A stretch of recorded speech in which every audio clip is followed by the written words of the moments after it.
2001 সালে সংগঠন করেছি। ডক্টর উসমান ফারুক যখন এমপি ছিলেন তখন 2001 সালে আমি বিদেশ ছিলাম, বিদেশ থেকে আইসা। কি মনে করে এই 2% জায়গা? আমি বিএনপিকে অনেক ভালোবাসি, জিয়া রহমানকে অনেক ভালোবাসি। আমি বিদেশ ছিলাম, সিঙ্গাপুর ছিলাম, ওখান থেকে আইসা 2000 সালে আসছি। 2001 সালে আমি 2% জায়গা তারেক রহমানকে লিখে দিয়া ওখানে অফিস করেছি। সেই অফিস তারিখ দিয়ে আসলে আমি তার হাতে হস্তান্তর করব, দলিল হস্তান্তর করব। এটাই আমার। সে অবশ্যই আসবে, সে অবশ্যই আসবে। সে নির্দোষ, কোনো দোষী না। সে তাকে মিথ্যা মামলা দিয়া তাকে হয়রানিমূলকভাবে বিদেশে রাখছে, এটাই আমি জানি। এবং সে অবশ্যই আসবে, সে বাংলাদেশে অবশ্যই আসবে। আমি মনে করি এদিকে আসবে। কবে নাগাদ আসতে পারেন?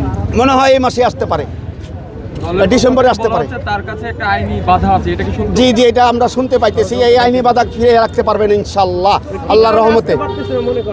মনে করি এই যে গাইবি ছড়াইতেছে, ওনাকে বলতেছে যে উনি মুসলেকা দিয়ে গেছেন, এই মুসলেকার সময়সীমা শেষ হলে উনি আসবেন।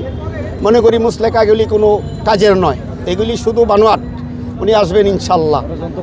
এবং বাংলাদেশের মানুষের কাছে আমি সবার কাছে দোয়া চাই, উনি যেন আসতে পারে এবং খালেদা জিয়ার যেন সুস্থ হয়ে আমাদের বাংলাদেশে আবার ভালোভাবে নির্বাচন করতে পারে, এটাই আশা করি।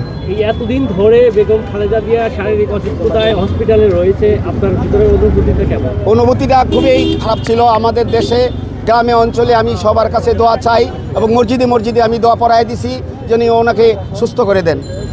আপনি ঢাকা কবে এসেছেন ওনাকে দেখতে? 3 দিন আগে আসছি। দেখা হয়েছে? না, দেখা হয় নাই। 3 দিনও একদিনও দেখা করতে পারি নাই। এখানেই অপেক্ষা করতেছিলেন? এখানে অপেক্ষা করছি, রাত্রে যাই আর কি। রামপুর আমার বাসা আছে, আমার ছেলের বাসা। এই যে দেখা করতে পারতেছেন না, নিজের ভিতরে কেমন লাগছে? আমার কাছে অনেক খারাপ লাগতেছে। আমার দৃঢ় বিশ্বাস ছিল উনি আজকে চলে যাবেন, হয়তো লন্ডনে গাড়ি নিয়ে আসবেন, এতে এয়ারলাইন্সে চলে যাবেন। কিন্তু এই জন্য ওই সুযোগে যদি দেখা করতে পারতাম, কিন্তু উনি, আমার দুর্ভাগ্য, হয়তো উনি আজকে যাবেন না। আপনার চোখে মুখে কান্নার ছাপ, এটা কি বেগম খালেদা জিয়ার প্রতি শ্রদ্ধা? জি জি জি। কাঁদতেছেন কেন? মনে হয় ভালো হবে উনি। না, মানে নির্দিষ্ট করে বলুন, তাকে বিদেশে উন্নত চিকিৎসার জন্য নিলে? জি জি, আরেকবার বিদেশে নিয়েছিল, কিছুটা সুস্থ হয়ে দেশে আসছেন। এখন আমার মনে হয় আরও উন্নত চিকিৎসা আছে, উন্নত চিকিৎসা করলে আমার মনে হয় উনি সুস্থ হয়ে যাবেন। আপনি কাঁদতেছেন কেন? কাঁদতেছি তো, আমার যে বেগম জিয়ার যে অসুস্থতা, সেটা তো উনি আমার মার সমতুল্য, আমার মার চেয়েও বয়স বেশি ওনার।